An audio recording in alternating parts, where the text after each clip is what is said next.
Welcome to Daxue Talks, a show powered by Daxue Consulting, a China-based strategic market research company founded in 2010. Yes, good morning. My name is Igor Temirov. I'm an expert in developing foreign markets, and for the last 5 years, I'm in China, helping several companies to enter Chinese market. Are discount strategies in China a big thing? How do you manage a discount to protect your margin? Yes, pricing is a very special strategic point. So in practically you have to deal with two decisions. First, so at the strategy level, so you are defining where you want to be priced your product. So are you a low cost or medium priced or upper medium priced or the high end strategy, and you want to get the high prices for your products. So sometimes you may choose the so-called sandwich pricing strategy, when you have one product priced at a higher level and the other product you have at the low level, and you are squeezing your competitors in between. Again, so there are many factors, but this decision about your strategic pricing policy, it should be done at the initial stages when you're developing the strategy. So once you decided about your pricing in the market, so then you of course apply the more operational pricing strategies. And most of the companies, they follow 3 steps. So first, at the first stage, when they are entering the market, Chinese market or any other market, so they're trying to apply the same pricing policy as in their home markets. What worked for them, so in their home market, so they assume that this could work in the other international markets, and in most cases it does not work. Okay, so after several months they started hearing and listening to their local Chinese or managers or local managers who are telling them or had been telling them so that the pricing should be different, etc. And at the second stage, this is the stage when they follow the crowd, so-called. So by listening to their managers, they're applying the same pricing strategies that they see from their competitors. And the third stage, and this is the stage that I wish to all the listeners to go as fast as possible. So this is the stage when you are basing your pricing strategy on the research, on the understanding of your consumers.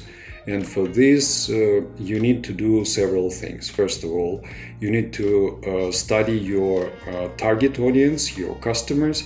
What are the drivers? What are the triggers for their decision-making process when they're buying the product? So which pricing discounts can trigger their buying or purchasing behavior? And the second thing, this was very successful for our company. So it is pricing which is based on the so-called social listening. In China, so if you talk to your marketing agencies, they normally follow all the brands, not only your brands, but they follow all the brands. And the social listening, it's a great thing. So it shows what are the articles, what was people talking about your brand, about your category. And during the whole year, you can define periods or weeks when people actively starting discussing your category, your product, and this would be the most successful periods for your pricing, price campaigns or marketing campaigns. This last one worked very well for our company. So together with a marketing agency, we analyzed and we found that in 2 weeks of August, so suddenly customers and consumers started talking about oral care products, about this product, and we did a campaign for 2 weeks. So, and the good thing is that the after effect of this campaign, so it followed up to the almost 11/11. Okay, so talking about the specifics of pricing in China. Each country has its own level of discounts that trigger the consumer behavior. And some countries, for example, in European developed countries, 3% discount for one of the most popular categories like coffee can move people to the stores, and there will be excitement and a lot of purchasing and buying. So because it's a very stable category. With this level of discount, 3%, you will not surprise anybody in China. So in China, in each country, there is 3 steps of discounting. So normally it's like a normal discount, then promotion level, and extraordinary discounts like New Year, Christmas, like national holidays. So China also follows this 3-step kind of approach to pricing, but the level of the pricing is much higher than in many other countries. So in the European countries, if you are pricing or discounting at 50%, so people will think, oh, this product is not good, so it's just outdated, there is something wrong with this product.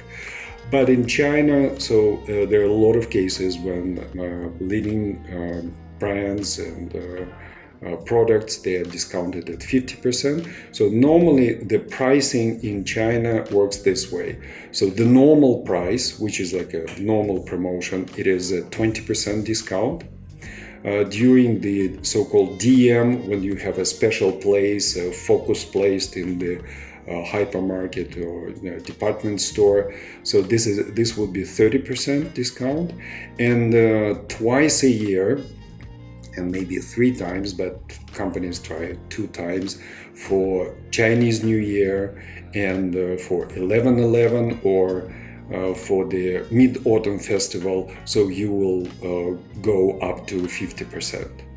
Saying that, I want to mention one interesting thing. So 3-4 years ago, it was absolutely normal to see during 11/11 in China discounting at 50%. It was like a rule, okay? But probably starting from 2 years ago, so I think companies started calculating so that discounting at such a huge level does not, add to your brand status or brand positioning, because it can be very easily eroding the price and the perception of your product. And the second thing is people just calculated that it doesn't make sense. And starting from 2 years ago and last year and this year, so we can see most of the big brands and famous brands discounting at 30% at 11/11. Any questions? We will find an expert to answer them. Drop your questions in the comments or send us an email, dx@daxueconsulting.com.